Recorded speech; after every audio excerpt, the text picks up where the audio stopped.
What you've just seen me do is definitely not how I spend my time in the morning in the bathroom. Hey and welcome everyone, it's Egwin here from Beyond Systems. Today, obviously, we are talking about another daily movement nugget video. This one is especially about some random things that you can do in the bathroom in the morning to get your body up to speed, to get going with your day in a more mobile and a little bit more energized way. All right, so first things first, what you've just seen, like me being slouched over the bathroom unit here, that's definitely not what I do in the morning. First of all, one of the things that I pay attention to is that when I walk into the bathroom, I already do so with my head up, rather than walking in there, already starting the day with a depressed and compressed body posture.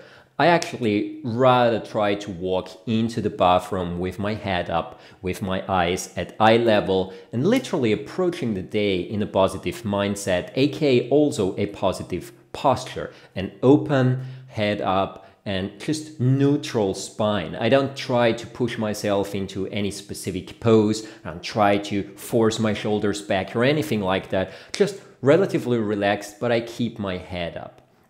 That's number one. Number two, when brushing the teeth, pretty much I keep that posture. So brushing the teeth, before I put this thing into my mouth, obviously, one thing that you can do is you can use that time for a couple of other things. And I'm going to show you in a second what I mean by that. When I brush my teeth, I know there is this common thing of sometimes switching up hands. Yes, you can do that, but that in itself would absolutely fill a whole separate video, and I might do that at one point in time. However, spending time when you brush your teeth, you can do a couple of different things. Like, for instance, bringing your feet in a parallel position in front of the bathroom, in front of the mirror, if you have one right around here. And you start brushing your teeth, you can already play a little bit. In my case here with this mirror, it's perfect. You'll have a mirror somewhere in the bathroom, I suppose.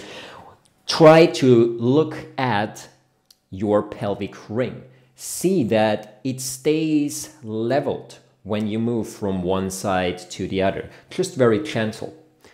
Move a little bit from one side to the other, all while you are brushing your teeth with one or the other arm. Just to really get a little bit of movement going, conscious, that is, again, conscious movement going in your hip joints, in your knees, in your ankles, and literally just the next step of what we did in the bed if you've watched the last video, because now you're actually standing, so your force transmission into the ground is completely different. So that's something that you want to keep in mind here.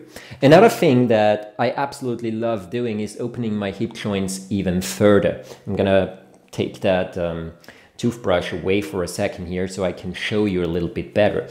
If you have either a bathtub or a toilet seat in your bathroom, which is very likely, I suppose, bring one foot up, in my case, onto this bathtub, and then just simply let the upper body rest completely onto that front thigh while you still keep brushing your teeth, say. This specifically is something, one leg is in standing. You have a mild stretch in your hamstrings on one side. You have this completely closed hip on the other side. So again, it prepares your body a little bit for more of those natural biomechanical forces that it will have to do with throughout the day. And then obviously you can stay there a little bit. You can even sink back if you want, sink back and pulse back forward, just in an attempt to also stretch a little bit of the hamstrings of the front leg. Then switch it up, bring the other leg up onto the bathtub, do this there. Another thing that you can do is simply rotate open and close in that hip joint to actually get a little bit more range of motion going. Shake it out.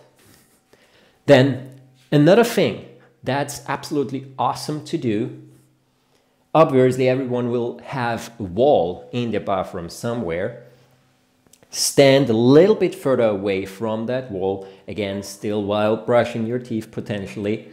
Bring one leg up like this and then see what's the highest point at the wall that you can touch with your foot when you extend it in your knee without the help of your arm holding your leg up. For some people this might be down here without falling over and without having to lean back. So that would be your frame of reference. You do not want to lean back in order to reach a certain point. You just want to stand there solidly on one leg, which requires balance, challenging your inner ear here a little bit. And then you pull up one knee, you extend the leg forward and see, okay, how high can I get it without falling backwards, without falling over, without having to hold on to something. Obviously, build it up slowly. When you know, okay, yesterday I got it all the way up here, but maybe you had a not so well rested sleep last night, then just simply start slow. See, okay, maybe today it's just the height here of my bath. What if I try to extend it a little bit further? Now, obviously, again, this is something you want to do on both sides, slowly bringing the leg higher and higher as you progress through all this.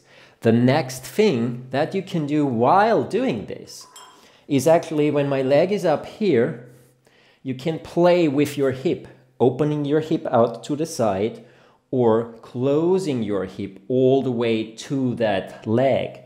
You'll see that it makes a difference if you pull the leg up and extend it out front, or if you open your leg out towards the side and see how high can you get it when you pull it out towards the side. And again, it's not a competition, only with yourself So if it's only down here, that's fine too. Just make sure that it is an active movement. So you're actually pulling the knee up and extending out without helping yourself out with the arms. It's just a couple of things that I personally really enjoy doing and that every single person can do. And if the wall is too high, you can just simply go for the toilet seat or again for the bathtub. Just stand there, bring one knee up, extend the leg forward to the bathtub, take the leg back in. You can challenge yourself a little bit. Maybe if something like this liquid soap bottle is standing here on the side of my bathtub, I can challenge myself with extending one leg forward, just barely touching that bottle. In this case, it fell, but that's mainly because my bathtub is not very even here on the side. Just barely touching that bottle with one leg, or see if you can hover this leg over this bottle from one side to the other. Might have to put it over here anyway so that you can see this properly. So something like this, right? Then again, change legs. When it comes to our upper body, is there something you can do for the upper body? Lots and lots and lots of things. Obviously, in front of the mirror, you can stand sideways, having both arms rest down, and see the line from your shoulder to your hip joint, maybe to the seam of your trousers if you are already wearing trousers. And from here, just checking. What does it mean to pull the shoulders forward? Relax again. What does it mean to pull the shoulders backwards so that the arm does not align with my hip anymore? And then what does it mean to have the shoulders in neutral so that my shoulder and my hip are aligned, my spine is still upright? Another thing that I absolutely love doing in the morning, just to get an idea of where I'm at at this specific day is standing in front of the mirror and checking the height of my shoulders, checking my whole body structure. Sometimes when the day before you have done either a certain sport or a workout, or you've been working in a very specific position for prolonged periods of time, then maybe one shoulder or the other shoulder is higher up. Maybe one part of your chest seems to be a little bit more compressed than the other. And see, that's one thing. I get in front of the mirror in the morning, I just play a little bit in this ribcage area, push a little bit to the left, a little bit to the right to even out tension, and just shake it out a little bit and see, okay, whether or not my shoulders are at the same level, or maybe one shoulder is stuck a little bit more to the inside and a little bit higher. And if I realize, okay, there seems to be a difference, then what I do is in front of the mirror, I try to micro move my shoulder, micro move my spine and my ribs in such a way until I see, okay, now my shoulders are leveled, my chest is leveled, my lower rib cage is leveled, or at least I attempt to do so. Sometimes one shoulder, due to hard training or something like that, is so much, quote unquote, out of whack that it really takes a lot. And it's impossible to fix, quote unquote, it right away. Now, why am I doing this with this leveling and checking the different heights? I'm doing this because, first of all, it gives me an idea of where am I at right now at this specific day. Secondly, given this knowledge, I can adjust movement practices throughout the day or postures throughout the day in order to help balancing this out. For example, when I realize my right shoulder is rather stuck inside, I'm not gonna use my right shoulder to wear a heavy bag or my shopping bags on that same shoulder at that day. I'm simply gonna use the other side so that muscular-wise, my body can start to balance and even out again throughout the day. And I get this information in the morning. Another thing, just this element of trying to get back into a neutral position, using my visual sense as a reference point, I use that to sort of try and find the balanced state again. And it might not feel balanced at all when I do it, but it's just this, look buddy, this is how you would look like if you were balanced right now. And so then I can use that as a reference point again. I use that as the first reference point towards where I want my body to be. You could do the very same thing if you are very tensed in your lumbar back and you're in this hollow body position with this massive lordoz bag there. So if you're running around like this, you could do the same thing, getting in front of the mirror, and rather than balancing out left and right, what you try is release a little bit in your thighs.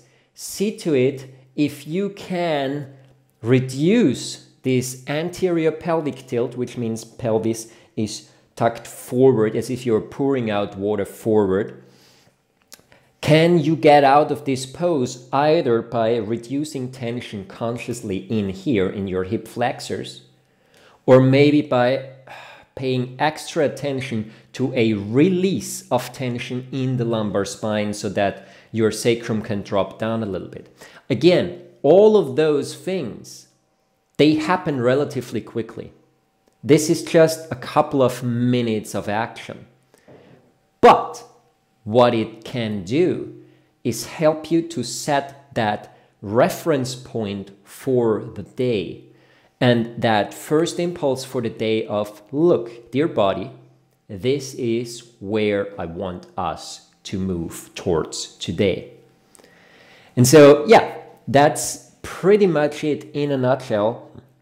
Obviously, when it comes to standing here in front of my bath, what I do is sometimes I stand on this side or I get water this way, and obviously sometimes I'll change it up and also do it from the other side. Very important to keep it flexible in your mind as well as in your body, and to sometimes break out of those habitual one-sided patterns that we do, or switch up all the things that stand in front of your mirror here from one side to the other, so that reflexively in the morning you would get your toothbrush.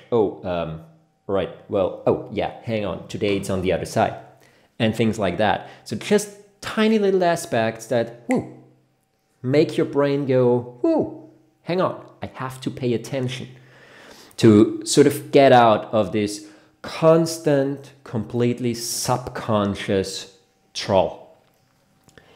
Obviously, if you do this every single day and you switch sides every single day or every other day, again, it becomes a pattern that your brain gets used to. So this is, all of this is nothing where it's a good idea to do it every single day exactly in the same manner, exactly in the same order. You want to switch things up, you want to keep it interesting, and you want to keep it flowing. Again, this is not everything that could be done here. These are just a couple of impulses for you to get an idea of how to explore this space while brushing your teeth in reality, right? All right. Now, obviously,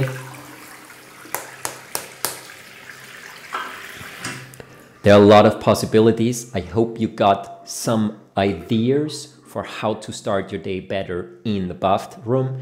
If you want more ideas like this, leave a comment down below and let me know. If you want more infos like that I already published, check out my channel and subscribe to it to stay up to date with new videos every single week. Thanks for watching. If you think someone else should see this, please share and also like the video. It really helps a lot. And have a wonderful time. See you around soon and enjoy the start in your day. Bye. Thanks for watching.